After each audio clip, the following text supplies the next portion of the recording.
Boa tarde a todos, obrigado pela vossa presença. Eu venho falar de uma ruína que, infelizmente, nas últimas décadas esteve praticamente esquecida em Braga. As ruínas que eu venho cá falar sobre o projeto de reconstituição são as ruínas da Domus Santiago. Estas ruínas é aquilo que hoje está visível, pertencente a uma antiga Domus urbana, portanto uma casa urbana muito perto do Fórum. Estas ruínas encontram-se dentro de um claustro. Esse claustro está associado a um museu, ao Museu de Arqueologia, ao Museu Pio XII. E este projeto partiu de uma iniciativa pessoal. Depois, em conversa com o diretor do museu, ele achou muito interessante e, inclusive, depois houve a oportunidade de publicar o trabalho em livro e desenvolver e executar o trabalho de uma forma muito mais aprofundada. As ruínas são estas que estão aqui. Portanto, dá para reconhecer logo a priori que se trata de uma zona central jardinada de uma casa, dá para perceber isso.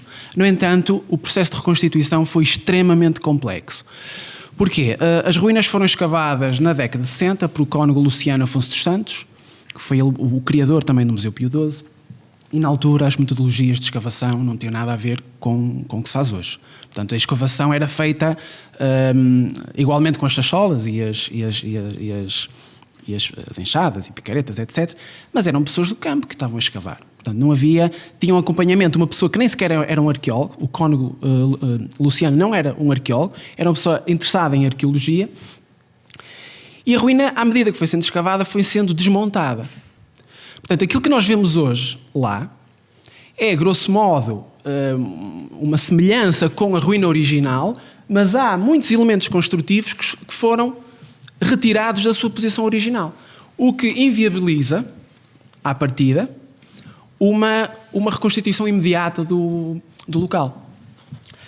Felizmente, essas primeiras campanhas da década de 60 foram amplamente registadas por fotografia. Amplamente. Existe o acervo do museu tem uma coleção de dezenas e dezenas de fotografias que estiveram também inacessíveis ao público, nomeadamente à Unidade de Arqueologia de Braga, e que, quando falei com o diretor do museu, ele achou interessante a proposta que eu estava a fazer e cedeu-me total acesso, tanto ao arquivo, numa tentativa de poder assegurar a melhor interpretação possível.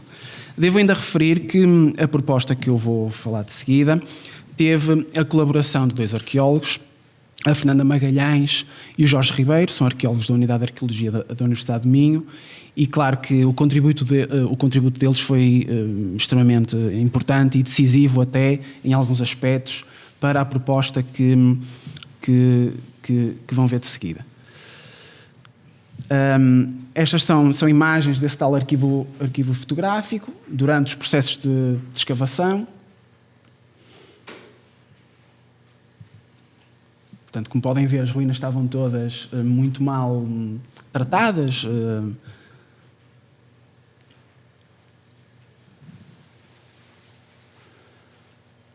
Portanto, eram pessoas sem nenhum tipo de conhecimento sobre aquilo que estavam a fazer, estavam pura e simplesmente a escavar e a deixar à mostra as estruturas, não é?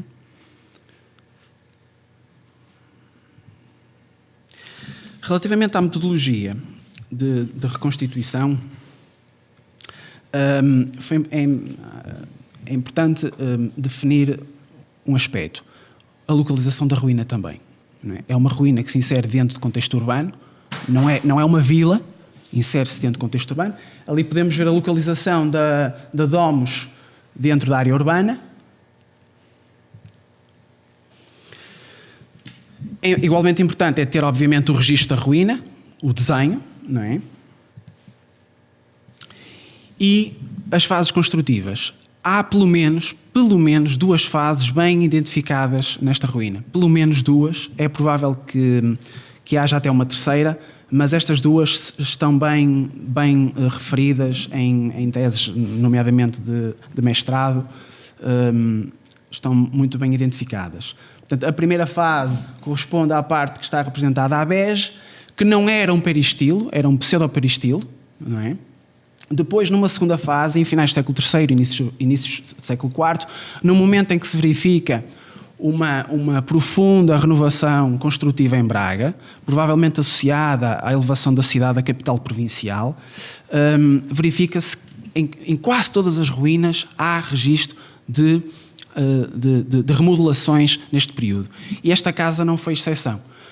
Houve uma monumentalização, pelo menos desta zona da casa, em que algum material, nomeadamente os capitéis coríntios em mármore, foram reaproveitados na primeira fase de um outro peristilo que ficaria dentro da casa. Portanto, há material que foi reaproveitado para esta segunda fase e foi construído aquele tanque central. O tanque central que foi depois forrado com um mosaico com motivos marinhos, que também vão ter a oportunidade de ver já a seguir. Quando dei início ao processo de reconstrução, eu tentei identificar se havia, no projeto arquitetónico inicial, alguma lógica construtiva relacionada com proporções essas que me pudessem ajudar a compreender depois melhor a volumetria, tendo em conta que, por vezes, a arquitetura romana obedece a alguns critérios de modelação, de proporções, e foi curioso verificar que na primeira fase construtiva, corresponde, portanto, a este muro, este pseudo-peristilo, é interessante verificar que há uma proporção que corresponde à raiz de 2, que é calculada a partir de um quadrado, e a raiz de 2, sendo traçada aqui, cria perfeitamente aquela área. Isto é completamente inovador no sentido da investigação desta ruína, porque isto nunca tinha sido identificado. Nunca tinha sido identificado isto. E, nomeadamente, depois as outras relações de proporções, com base em unidades de medida romana, o passos, o grados e o pés, que estão muito bem identificados aqui. Outro dado muito importante foi calcular o intercolúnio, isto é, o espaço entre as colunas que sustentavam a cobertura do peristilo. Verificou-se com base a partir de 2 bases de coluna que se conservam in situ, deu para verificar que, portanto, no topo o intercolúnio corresponde a 5 diâmetros da coluna e nos lados maiores o intercolúnio correspondia a 4 diâmetros. Portanto, esta relação de proporção não é por acaso. Esta era provavelmente uma das casas mais ricas da cidade e a forma como a casa foi projetada denuncia isso mesmo, que houve um cuidado e uma metodologia no sentido projetual de conceber uma casa harmoniosa, com proporções muito bem cuidadas. Isto até referindo depois o próprio Vitrúvio, em que refere beleza, equilíbrio, etc. Relativamente à arqueologia virtual e depois à tradução de todos estes dados em imagem, porque a arqueologia virtual é um pouco isso também, é traduzir todos os dados arqueológicos em imagens de síntese que possam ser, que nos possibilite ver o aspecto que teria originalmente aquele espaço. Eu segui um critério estabelecido por um investigador chamado Robert Vernier. Este senhor francês foi um dos pioneiros na virtualização de património, logo em finais da década de 80, ele esteve a trabalhar no Egito, e ele estabeleceu, digamos, estes níveis de representação. Portanto, há um nível V0, que é o registro da ruína, que pode ser o desenho, é o registro do que está visível. Depois há um primeiro modelo que é construído, que é um modelo de experimentação, de avaliar os volumes, ver o que é que encaixa bem, o que é que não encaixa, o que é que tem que ser alterado. Portanto, é um modelo de estudo. Depois, a partir desse modelo de estudo, é feito o modelo final, e depois há um nível V3, que esse modelo é completado com as descrições dos materiais, com as texturas. Eu segui, portanto, este critério. Claro que no nível V0 temos aqui o registro da ruína. As estruturas que estão sinalizadas a cor-de-rosa foram deslocadas da posição original.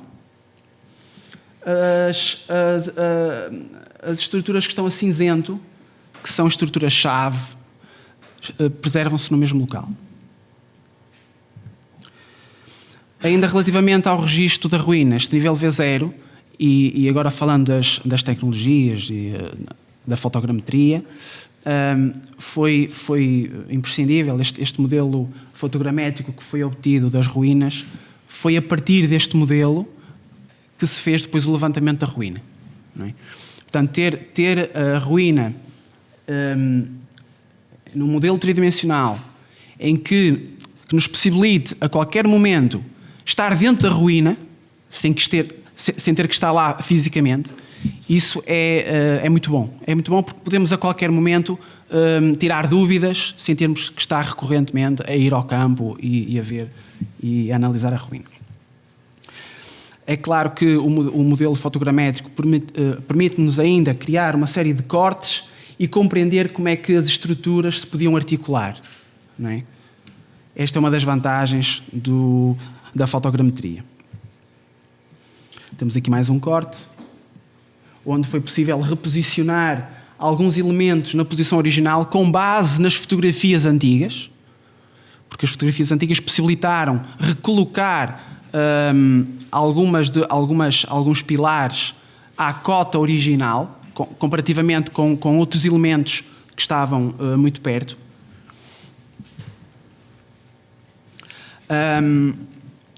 E claro, fazer elevação depois de uma ruína, e neste caso tratando-se de um peristilo em que um dos elementos principais são as colunas, que caracterizam uma área ajardinada, como podemos ver em Conímbriga, foi fundamental fazer o cálculo da altura das colunas. Não é? Claro que nós não sabemos com rigor qual seria a altura original daquelas colunas. Não sabemos. Mas há indícios muito, muito interessantes. Apareceram 2 capitéis toscanos que poderão estar associados à primeira fase. E apareceram 2 capitéis coríntios em mármore cipolino. E aqui foi aplicado o Tratado de Vitrúvio. Foi aplicado o Tratado de Vitrúvio, em que para a ordem toscana a altura equivaleria a 7 diâmetros da largura do fusto e para a ordem coríntia 8 diâmetros.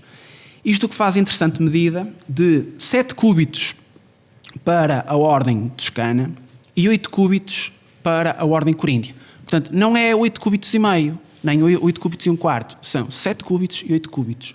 Portanto, estas referências muito, muito precisas indiciam que, à partida, estas colunas terão tido exatamente esta altura. Cerca de 3 metros para a ordem toscana e cerca de 3,5 metros aproximadamente para a ordem coríntia. Outro dado importante é estabelecer uma comparação com outros modelos. Não é? Uma das ruínas que tem um pseudoperistilo que seria muito similar ao da Domus Santiago é o pseudoperistilo presente na Casa de los Pájaros em Itálica, que é um modelo muito similar àquilo que terá existido em Braga. Este também em Pompeia. E para a segunda fase, temos este peristilo na Sérvia, em Félix Romuliana. Foi um complexo palatino, de galério, e este peristilo apresenta estruturas construtivas muito similares àquilo que vemos na segunda fase da Domus Santiago. Portanto, há um grande paralelismo entre este peristilo e a segunda fase. Depois de ter feito o cálculo das colunas, estabelecer essa relação de comparação com outros modelos arquitetónicos, foi feita então a elevação do que terá sido aquele espaço da casa. É claro que a ruína encontra-se dentro de um claustro e é completamente impossível termos a noção do que vai além daquele espaço muito exíguo. O que é uma grande pena, mas é assim mesmo. Depois de ser feito a elevação e os alçados, foi feito então este modelo final, aqui de nível V2. Eu não mostro aqui o nível V1, que é um modelo de experimentação, porque não vale a pena, porque é apenas um modelo de teste. Não é? Este é realmente o modelo final do que terá sido a primeira fase. Aqui podemos ver uma outra perspectiva.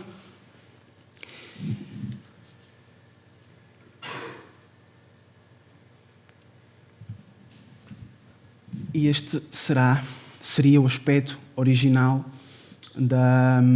deste pátio interior. É claro que nós não temos acesso ao revestimento da parede, quer dizer, nós não sabemos quais eram os motivos que estavam representados. Mas, tratando-se de uma arquitetura comparada, nós podemos pegar em motivos decorativos de outros locais, como Pompeia, porque sabemos que esses motivos, e nomeadamente estamos aqui a falar no finais do século I, muitos desses motivos eram similares em todo o mundo romano, não é? Em termos iconográficos, eram todos muito similares. Portanto, mesmo que não fosse exatamente aquilo que ali está, porque de certeza que não era, mas seria algo similar, não é? O modelo fotogramétrico é muito útil e permite até fazer estes ensaios construtivos para perceber como é que, em termos de estrutura, a ruína podia ser elevada, representando o original, aquilo que existiu, não é?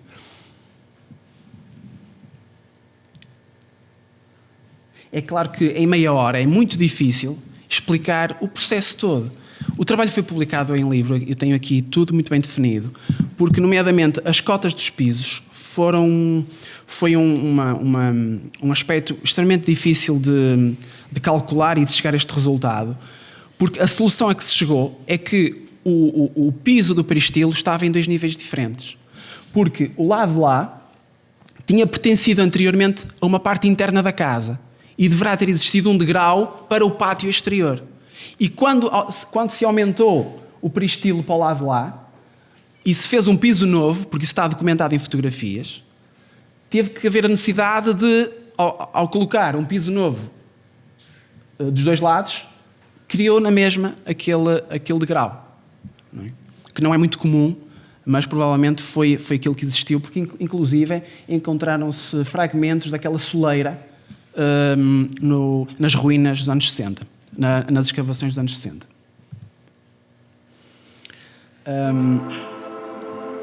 Eu ia pedir para pôr um bocadinho mais baixo.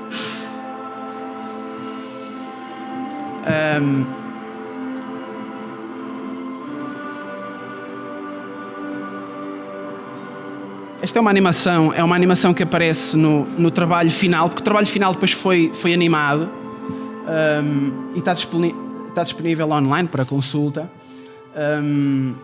Aqui tem apenas um pequeno trecho da animação, mas dá para perceber, aqui percebe-se melhor a volumetria do espaço, não é? Pronto, é só mesmo assim um bocadinho, só para consigam perceber, entender a reconstituição. Para a segunda fase, como eu já tinha dito antes, portanto, existia ali uma parede que foi demolida e estas colunas coríntias foram reutilizadas, possivelmente, num outro espaço anterior, porque as colunas são do século II, III.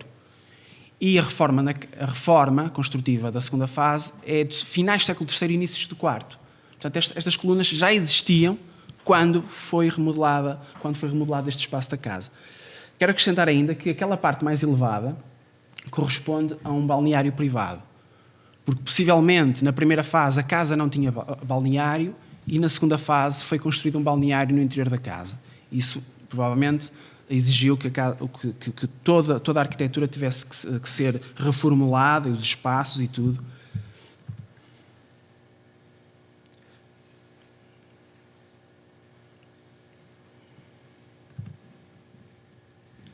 E aqui o aspecto que terá tido este peristilo na segunda fase. A zona do balneário só se conserva mesmo um bocadinho no quadrante nordeste. Conserva-se uma área com láteres bipedales, depois uns colunelos, e a partir desses elementos foi possível reconstituir qual foi o processo construtivo. Claro que ali a decoração da parede e o chão em mosaico, aquilo é perfeitamente imaginário, não é? É imaginário. Mas, em termos construtivos, o que existiu, portanto, é o que ali está.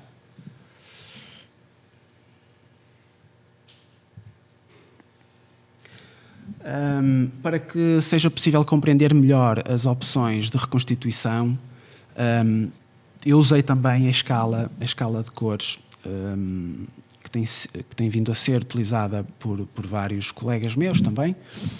Aqui é muito mais fácil compreender o que é que está conservado original, o que é original, o que é representado com base em evidências arqueológicas, o que é reconstituição com base em paralelos e o que é imaginação. Portanto, aqui, a partir da escala, consegue-se definir muito bem como é que se pode ter chegado a esta solução. Um aspecto importantíssimo deste espaço é o mosaico que decora o tanque central. Esse tanque foi forrado com mosaicos, com mosaico em opus tesselatum, com motivos decorativos com espécies marinhas, muito similar àquilo que vemos em Milreu no Algarve, e muito parecido com um mosaico que existe na Galiza, o mosaico da Cigarroça, que é praticamente desconhecido, não sei bem porquê. Inclusive a Fátima Abrazes, que é uma especialista em mosaicos romanos em Portugal, ela inclusive tem uma teoria que os artesãos que construíram este mosaico terão sido os mesmos que fizeram o mosaico em Milreu, no Algarve. O mosaico original encontrava-se assim, in situ. O mosaico depois foi todo levantado por uma equipa de Conímbriga, em finais da década de 70. Infelizmente, o mosaico atualmente encontra-se assim. O mosaico foi completamente destruído, que é uma grande pena.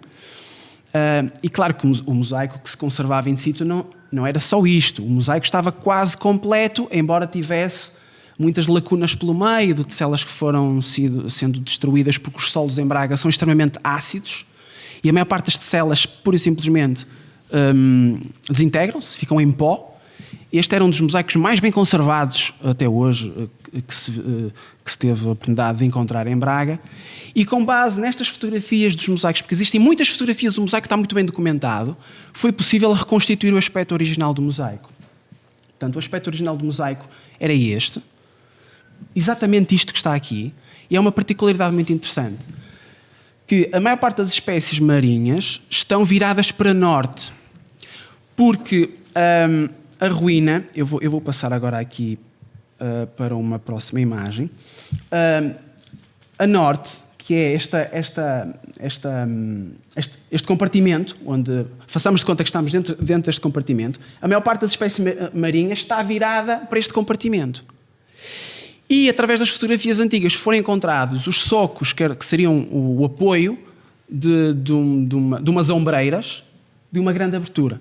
Portanto, essa abertura poderia ter sido, este compartimento poderá ter sido um triclínio, um tabulino, nós não sabemos muito bem, mas era de facto um espaço que convidava à permanência. Até porque do lado esquerdo tinha o hipocausto, na outra divisão tinha o hipocausto do balneário, que ajudava a aquecer este compartimento.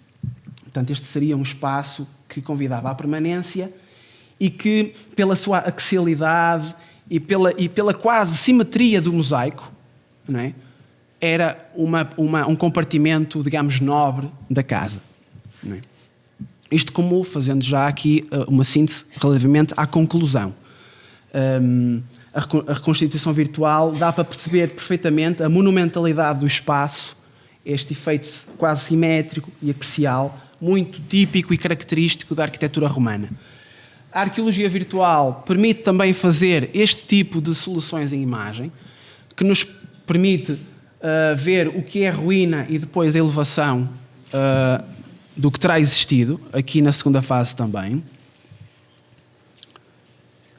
Ou então outro tipo de soluções, como cortes, para perceber as fundações dos muros, etc. Não é?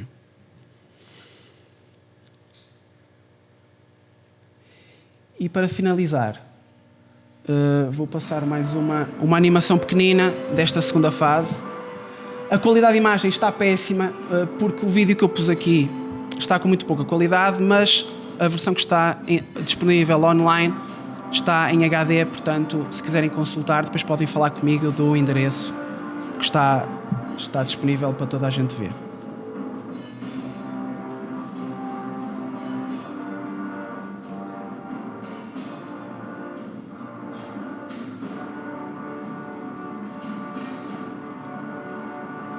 O capitel foi obtido através de fotogrametria também.